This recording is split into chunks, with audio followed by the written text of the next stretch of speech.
Today we continue the stories of the Lord Mahavira. Interested? Yes. Today is a longer story than last time. Oh, and it's bad story. I'm warning you, okay? As I told you already, none in the history of humankind, spiritual practitioners, has suffered so much like Lord Mahavira, all in one lifetime. You understand? Other saints or sages, of course, they suffer. But maybe at the end of their life or in the beginning of their practice, one time, 2, 3 times. Lord Mahavira is continuously suffering up to now and still continue. There's still more story, okay? So, it's very, very sad. By the way, last time I said to you concerning this karma stuff, karma of the people around, karma of your country, people, karma of your previous lives, karma from the signed contract as well. The thing is, even like I told you last time, no matter who you are, you always have to pay for what you own. Either what you done wrong to other people, or some people has done some favor to you. Yeah, in this lifetime you must pay them in some sort of favor or actions. That's the way it is, okay? But why does this have to happen? Why, precisely? You would ask me why. Why the Buddha, the highest of all beings, why does he even have to suffer some kind of pain or sorrow or trouble? How would the Buddha done anything wrong, even in the past life? Reincarnated as humans or some exceptional animals. Why? Anybody know? How could the Buddha done something wrong in the past life? Or Lord Mahavira even done something wrong? How? I think because of the contract the master signed. Yeah, that's also. Yeah. To promise to save the all beings. To save all beings? Okay, good. I understand what you say. Yeah, this is like that. The Buddha had become Buddha eons and thousands and billions of kalpas already. But then he descended into a human form. Or then continue the cycle of reincarnation all the time, until he became Buddha again as Shakyamuni Buddha. During all these times of interaction with other beings on this planet, either in a human form or even in heaven as a heavenly God, there's always action and interaction between the Buddha or any master with other beings. And these interactions has to be carried out according to plan. Just like a theater, like a piece of drama is written so and so. Each one has to play that part, bad or good. Otherwise you can't be in that play, in that drama. Yes. The Buddha, highest of all beings in this world, even if he incarnated as a human, he had to do something wrong. Even against his conscience. He had to. He is forced to do that. Otherwise he cannot be here on the planet as a human being. Understand? Therefore some of the stories in the past life of the Buddha, he had committed something which is against his conscience. I told you already, forced by the arrangement of karma, yes. Because if there is no give and take on this planet, no matter bad or good, you cannot stay here. You cannot. So somebody asked me, Master, just finish my karma. I want to die now. I want to go to nirvana. I want to die. I also cannot. And if finish your karma, of course you die. But I also cannot do that. You have to live out your time. It's just like a prisoner in a prison. Even though he has the best lawyer who already argued his case and he's going to be free soon. During the time, of all the process of paperwork or law, regulation, stuff like that, he still needs to be in prison and behave exactly like every other prisoner. Yeah, good or bad. It's like that. Yes. The best is not ever to incarnate in this world. That's what I advise you. So go home as quick as you can. Leave this prison and don't come back. If you behave well, I make sure you won't come back.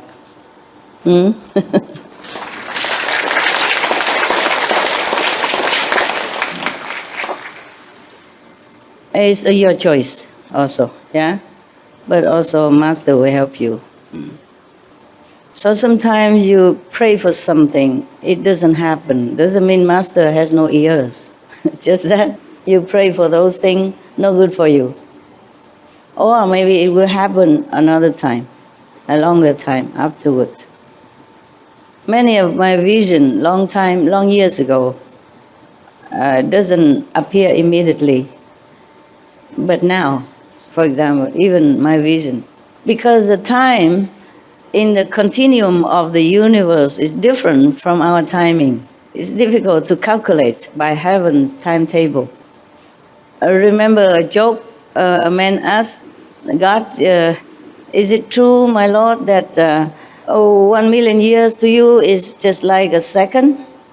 So God said, yes, it's true. Yeah. And is it true that $1 million to you is only $1? He said, it's true. So the man asked for $1. God said, wait a second. You remember, yeah? Okay, it's like that. So sometimes the vision doesn't come true immediately, yeah? Okay? Or whatever you ask doesn't come true immediately. It has to meet the requirements of this universe, of this shadow universe, and of the physical world. Huh? Remember the story, if I just catch a glimpse of SMTV, the story I told about the parents who prayed to have a kid, and then they gave birth to a son, and then by accident they tossed him around, and then he fell into the river, and the other family on the lower side of the river caught him by opening the stomach of a fish. It's just arranged like that. Because maybe this family, the later family, also prayed for a son, but the mother cannot conceive, or maybe too old, or they don't have enough merit to even conceive a son. So he has to share a son with the other family. Things are arranged in such a mysterious way that we're not always able to capiche, yeah? To understand. All right, I think I put my calendar behind. I'm reading you a story now.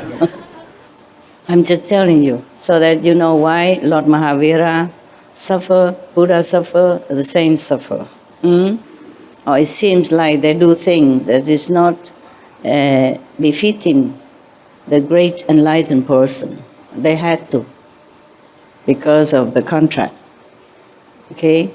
The greater numbers of your disciples, the bigger the contract that you had to sign before you come down. So the master never had to choose any defect to come down here. It's written already. It's already fixed. Other people have to choose some defect in order to be born on this planet. Okay, let's go. This story titled Deadly Torture by Sangam. Okay.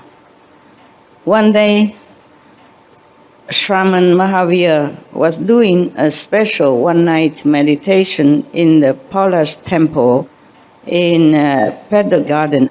So he was doing all-night meditation in Paula's temple in Pedder Garden outside Pedder village. In this practice, one makes his body, mind, psyche, and soul absolutely still and tranquil. Observing the high degree of engrossment in meditation, his meditation, Indra, the other god in heaven, he exclaimed in heaven, "You are great, Prabhu Vardhaman. Today you have no ego as an ascetic and serene, brave, and equanimous spiritualist." Wow. Indra has always been friendly to Lord Mahavira, eh? Thank God he has a friend in high place. Mostly other gods are not so friendly. And now it comes. Sangam, one of the gods in Indra's assembly. When we say God, there are different gods, yeah? There are Almighty God, is only one. And then there are gods in different degrees, yeah? And goddesses. Only in your school we don't have gods and goddesses, but we have goddesses. They are equal. Original like that. So Adam and Eve did not come in the original universe. Huh? Or maybe they did. And later on they changed the game. Because too boring. Every day just playing together like two men together or two women together. There's no excitement, nothing changed. So they probably changed a little bit to spice up their life. And that's how we are here, and that's how we had trouble. Okay? Like father, like sons. Like mothers, like daughters, right? Too bad. So this God, when we say God, that doesn't mean God Indra as well, yeah? It's lower God in his assembly. I think we don't have enough words to describe different stage of godhood. So they just say God, okay? The small God. A God, that means it's not God anyway, right? A God means just one of those small divinity. A God named Sangam in Indra's assembly in heaven was peeved at this praise of a mortal being. So he retorted. He wasn't happy that Indra, the chief god, praised just a mortal person on this lowly planet. Yeah, he wasn't happy. So he retorted, "If Devraji promises not to interfere, I can disturb the concentration of Mahavira. It is a child's play for me." He wants to cause trouble, as usual, yeah? So Indra remained silent, although unwillingly. Indra did not like the game that this little god suggested, but he remained silent. I guess in heaven we also have democracy, yeah? So if somebody wanted to do something in that heaven, then he probably has to allow it. Yeah. Considering it to be affirmative, Sangam, with all his cunning and power, came to Paula's temple. Because the chief god didn't say anything, even though he objected, but he didn't say anything. Silent means agreement. Yeah. So this little god came down to earth and went to that temple called Paula's with all his power and his tricks. Yeah. One after another, he created 20 almost fatal predicaments to disturb Mahavira's meditation. He created a terrible sandstorm. That's the first one.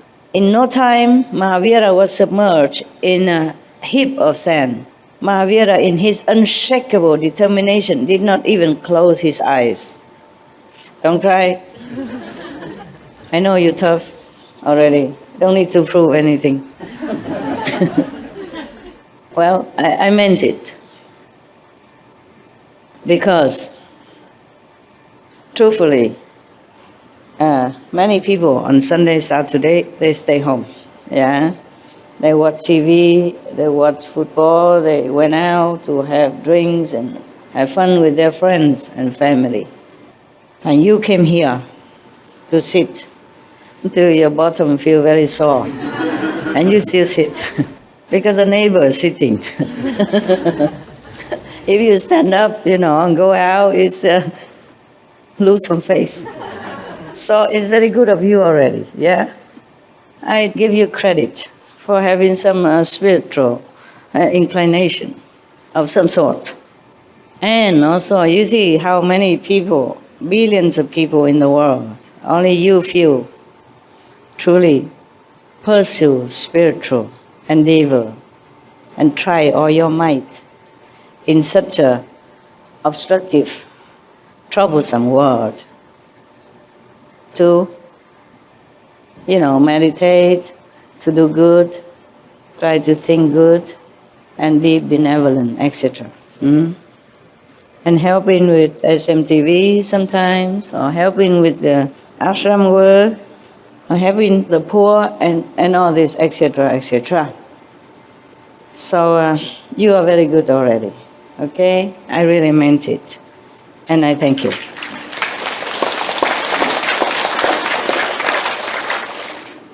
But for one of you who practiced, there are hundreds or thousands out there who doesn't. So please try. Please try to spread the good news for everyone. Teach your kids, begin from your family on. Teach your children to be good, to be vegan. And share your knowledge or whatever you know, share SMTV to other friends, neighbors, whomever you know, your colleagues and all that. That is some work to do already, yeah? And I thank you. We need a lot of hands to make this world a better place. I count on you. And some of you out there, some initiate out there who had no chance to be here today or any day, do your job. The best job is to spread the truth, yeah? And the veganism, to help the world to have peace. And to help the animals not to suffer at all, except in the natural course of their life.